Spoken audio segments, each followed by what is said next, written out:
Good morning and welcome to Counterpoints. Krystal, thank you so much for taking Ryan's place while he enjoys a nice vacation this week, a hard-earned vacation this week. It's great to have you here. Yeah, it's my pleasure. I'm excited about the show we have planned. We've actually decided to do this, what we're affectionately calling the Karens for Counterpoints panel. So we're bringing in some conservative ladies. It was actually my idea. I don't know why I decided that I wanted to be outnumbered on the show today, but bringing in some conservative ladies to tackle some questions about, J.D. Vance and how Republicans should be playing abortion. Also want to get their weigh in on who Kamala Harris's VP pick might be, should be, who they're sort of most worried about being on the ticket. So that should be really fun. Looking forward to that. Lots of other news, though. Middle East, once again, on the brink of chaos. We've had two major assassinations by Israel in the span of 12 hours. Dr. Trita Parsi is going to join us to break down what this could mean and where we could be heading. And the answers are, frankly, terrifying. Also got new polls to dig into, Project 2025 in disarray. So lots to tackle this morning. Yeah, absolutely. And producer Griffin has been kind enough to put this element A1 for us to share. Some folks may remember. Some folks may remember I left The Federalist a couple of months ago and joined Unheard. And the goal all along was to launch a new show called Undercurrents, and it's up. And so a lot of people have been asking, what's the best way to support it? And I just, first of all, it blows me away that people even ask that. But the best way to support it is to go to undercurrents.tv, and you can grab a subscription there. You get the whole show, premium features with Q&A, extra segments. Got to get you on, Krystal. That'll be a lot of fun. Krystal, Ryan, Sagar, a whole gang. Got to get everyone on. But, it's just been a blast so far. The YouTube channel is Undercurrents, so you can just go there, find it. You can subscribe. That is the most helpful thing if you subscribe and watch the videos. So it's very, very exciting. I've never wanted my own show, but it's very cool to have one, Krystal. It wanted you, apparently. I'm so happy for you, Emily, because you really are an independent thinker, and it seems like you've landed in the perfect place to just be able to say what you want to say, have on the guests you want to have on. The show is fantastic. So congrats to you, and everybody go and support Emily over at Unheard. Thank you. I appreciate that so much, Krystal. Yeah, Unheard is awesome. Just super, super independent, and people with all kinds of different viewpoints. So it's a great place to be. Thanks, everyone, for the support. Let's get to the show because, man, the new polls on the general election, which now is Donald Trump versus Kamala Harris, continue to roll in. Let's go ahead and play this clip of Kamala Harris. This was last night. She's sort of talking about, we're getting some previews of where the messaging is going here. So the momentum in this race is shifting. And there are signs that Donald Trump is feeling it.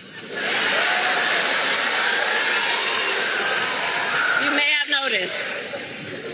So last week, you may have seen, he pulled out of the debate in September he had previously agreed to.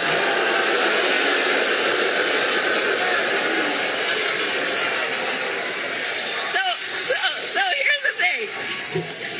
Here's the funny thing about that. So he won't debate, but he and his running mate sure seem to have a lot to say about me.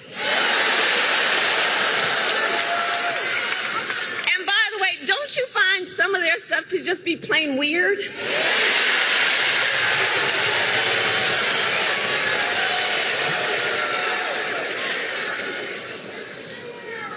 Well, Donald,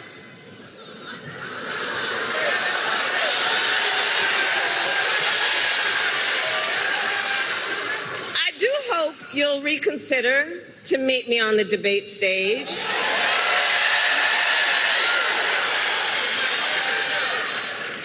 Because as the saying goes, if you've got something to say, say it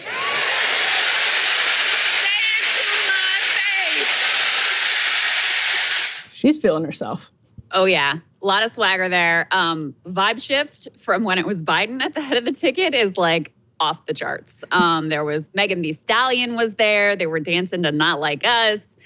People were going crazy. The whole place was filled up. She's able to capably read a teleprompter with energy and vitality. She can get to just the one sentence. It's amazing. And she really does benefit.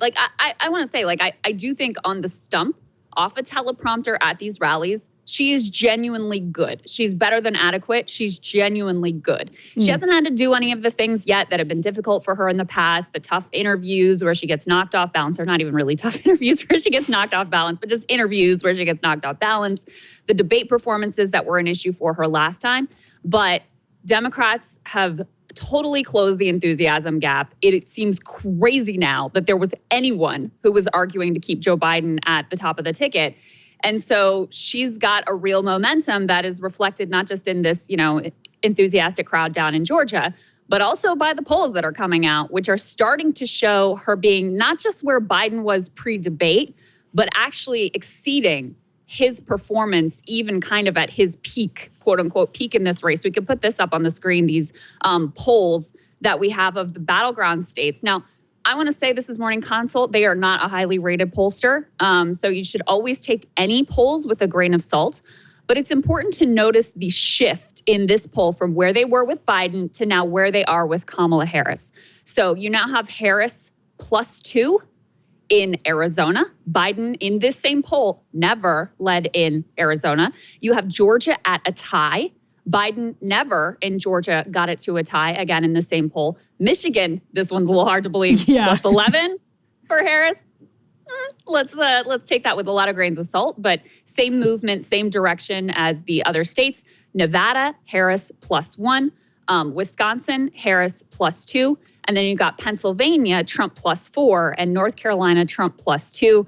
Pennsylvania may be very relevant when we start talking about the Veep stakes. There seem to be some indicators she may be moving in the direction of Josh Shapiro, the governor of Pennsylvania, much to my chagrin, but we'll save that for later. But, Emily, what's your reaction to kind of where the state of the race is, where the energy is, and if this trend is sustainable for Kamala Harris?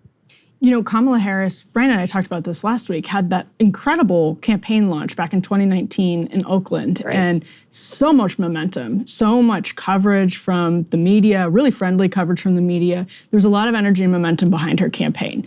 Can she lead, actually as a leader, an organization that a campaign is, I think is a major question. There have been huge concerns with her sister's leadership of her campaign, Maya Harris' leadership of her campaign. She has a lot of turnover in her office. That's the scuttlebutt is that she's a pretty hard person to work for, which can mean good things or can mean bad things too, especially when you have highest turnover rates in your Senate office than your vice presidential office. This is something that has dogged her in recent years, no question about it.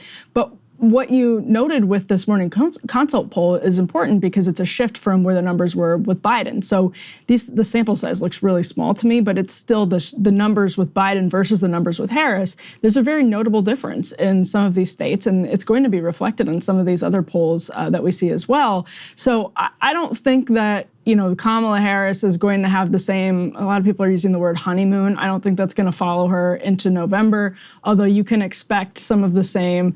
Remember why the Clinton campaign chose the Javits Center for their expected, the glass I was there, ceiling. Emily. It was the saddest place in the universe. But that's going to happen again no matter what. No matter how poorly this campaign goes for Kamala Harris, they're, again, going to start to set up this feeling of destiny and history. And so I think some of this theater will follow her into November, and this sort of momentum will follow no matter what, just because of that. At the same time, I feel like you probably agree with me on this. I just think this race is never going to have anyone pulling away from the other. It is always going to be extremely, extremely close. Most of the national averages, the polling averages, are probably going to be within a couple points the entire last leg of this race. Yeah, and then it gets the question, okay, well, how reflective of these polls of actual reality? Because while she's outperforming how Biden has been doing in this election cycle in terms of the polling, in the last election cycle in 2020, at this point, Biden was up by 9 points. Mm-hmm. These polls were showing a blowout for Biden last time around. Now, he won. Wasn't any kind of a blowout, though, if you look how close and how narrow it was in the key battleground states. So that's another question, is whether these polls are actually reflective of reality. Let's just put a couple more data points, new data points we have up on the screen. We've got a, Susquehanna poll out of Pennsylvania.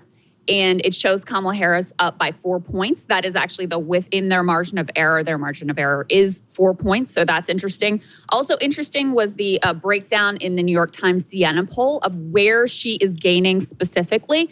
This also really take with a lot of grains of salt, because anytime you get into these demographic subsamples, it's even less accurate than the poll top line, just because you're dealing with smaller slices and smaller sample sizes in terms of, the number of people who are 18 to 29, the number of people who are in the Midwest or white college, white non-college, whatever.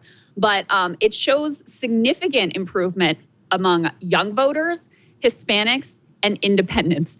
Interestingly, one of the groups she falls back with, there are only 2 groups on here, I believe, that her performance deteriorates over where Joe Biden was. One of them is elderly people 65 plus. That kind of tracks, because Biden had a unusual strength with that group. That was where he was doing the best, even as everything else was falling off. The other one is with Black voters, which, it's not consistent with what we see in other polls. That's why I say take it with a grain of salt, but it is also very counter to the narrative and the identity politics expectations that have been set by the media. Yeah, and again, that happened in 2016 too, and then we had this whole backlash against women who had voted for Trump, which was a good chunk of the female electorate in the United States. And so I kind of wonder how many lessons are going to truly have been internalized and will inform decisions that the Harris campaign makes down the line. Open question, because they should be careful with some of this. When you're telling people that it's history, you have to do this for history, there can be backlash to that. One thing I wanted to note in that Susquehanna poll, Krystal, is the 3%, what was it at? Or no, I think it was at 7% for RFK Jr. Talk about momentum. Does look like the RFK Jr. campaign in a lot of different polls. Just after Biden dropped out of the race, I know we talked about this at the time, but just a lot of people who were in the RFK Jr. camp, in the Jill Stein camp, were saying we just wanted a sentient Democrat to vote for it. That doesn't mean, 7% is still significant. I think he probably will pull significant margins in certain states, and there's still time for him to, bounce back and be a Ross Perot. But right now, that's not where this race is. Yeah, the air is really going out of the tires in that campaign. And Biden dropping out was really a blow to it, because the core promise of that campaign is the core appeal is don't you hate those 2 dudes? I'm an alternative. Here I am. My last name's Kennedy. I'm different than them. I'm difficult to code partisan ideologically. That was the core premise of the campaign. So when you lose Biden, it also has become much more clear that RFK Jr. is now taking more, quote unquote, from Trump than he is from the Democratic side, because those disaffected Democrats who were just oh my God, this guy is too old, I can't possibly vote for him again, they're coming back into the fold with Kamala Harris. The things that you were talking about before, Emily, with regard to Kamala and her poor track record of managing an office, managing a campaign, et cetera. In some ways, this is almost the best possible situation for her, because she didn't have to build a campaign organization. She just had to, they just had to change the name on the headquarters, on the Biden HQ. She's taking over all the same staff. They've hit the ground running. I think anybody has to acknowledge it's been an impressive rollout. Yes, aided by the media, no doubt about it, but it's been a very impressive, lightning fast rollout. You can see her favorability skyrocketing in ways that are completely insane. And she's got a really truncated time frame. There's not that long a period of time for her to be out in the public eye and remind people of why she, failed out of the 2020 primary, of why the Biden administration hid her after that disastrous Lester Holt interview, et cetera, et cetera. So the conditions are truly ideal for her. And I've come to see the frame of the election, and part of why she's catching on so quickly and really, surging in the polls to the point now to exceed Biden's performance even at his peak, is because I do think this is a change election. And as counterintuitive as it seems with her being the sitting vice president, she feels right now like the change candidate. Trump feels and she's got that line of we're not going back, which feeds into that idea of the change candidate, we're moving forward, we're going to do something different. In terms of the all-important vibes, she does feel like she's the new fresh face. and the change candidate in an election where I think voters are, looking for something different. So that can change. I'm sure Trump is going to make his own play. These things are not static. Your opponent is going to respond. I do think the Republicans have been caught kind of flat-footed in terms of how they wanted to, deal with her and how they want to frame her. But those things are all going to shift, and we got a long way to go still till November. No question about it. No question about it. Nate Silver throwing some cold water on some of the honeymoon, we'll say. Just always fun to watch, I guess. Yeah, so let's put this up on the screen from Nate Silver. So this is the overall polling average, which has them very close. Donald Trump at 44.5, Kamala Harris at 44.1. However, his model has Trump significantly favored. So, Nate runs these simulations and it's like, okay, what percent of the time does Trump win in my electoral simulation and get to 270? And what percentage of the time does Kamala Harris win? And it was like, 60-40 effectively in favor of Trump. Now, interestingly, he has Kamala Harris narrowly favored to win the popular vote. But because she has now remade the sort of, modern historic Obama sort of coalition of the Democratic Party, it puts Democrats back at a significant disadvantage in terms of the Electoral College, whereas Biden, because of his strength with like old white people, had kind of erased that dynamic. I'm just facts. I'm not trying to be disparaging. It's just reality. Yeah. So he had sort of erased that dynamic. It's back in play now with Kamala Harris reconstituting that like Obama-style coalition. Yeah, that's a huge point. She's going to have the ads that are going to run in Pennsylvania about her being on tape saying banning fracking. I mean, there's no CNN fact check or New York Times fact check or whatever in the world that can make that go away. It's her on tape, and it will be running constantly to Pennsylvania voters. So those are going to be really difficult spots for Kamala Harris to find appeal and build. Obama campaigned very differently than Hillary Clinton, especially in 2008 when he was in those states. And I don't mean Clinton in 2008, because Hillary Clinton also campaigned very differently in the 2007, 2008 timeframe when she was in the primary. But I don't know that Kamala Harris can pull that off. She, at one point, tried to push back on identity politics and kind of quickly discarded that and realized it would be more fruitful for her to lean totally into it. I don't know. I have a hard time, Krystal, seeing her pulling off, successfully pulling off the right kind of Democratic Party messaging in those states. But obviously that's why she's looking at some of the VP candidates that we know she's looking at. Yeah, well, I think the biggest knock on Kamala Harris, and there was some reporting to suggest that, in the sort of testing of her weaknesses done by the Biden team, this is what they came up with. It's not that she's radical left to liberal, blah, blah, blah, which is what Republicans are really leaning into in addition to a lot of other stuff. But that's kind of like the core of the official campaign messaging, and she's too radical. The real knock on her is that she's nothing, that she's all over the place, that she's wherever it's convenient to be in the moment. And so you mentioned the fracking ban, like now she says she doesn't support that. She was for Medicare for all. She already had rejected, moved on from that even during her own campaign back in 2020. That's, to me, the real weak spot for Kamala Harris. Now, maybe you parlay that into an advantage where people feel like they did with Obama. They sort of see whatever they want to see in her. And maybe you can maintain that illusion through November, but she doesn't have certainly the political skill of an Obama. I don't think there's any doubt about that.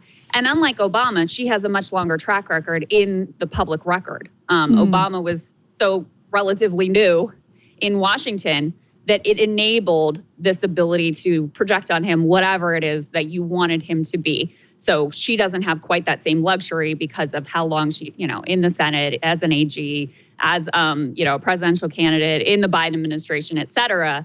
Some of those things have to stick to you somewhere along the line. Hey, if you liked that video, don't forget to hit the like button and subscribe to Breaking Points. If you want to see the rest of Counterpoints, go to breakingpoints.com to become a premium member and get the full uncut show every morning in your inbox and on Spotify.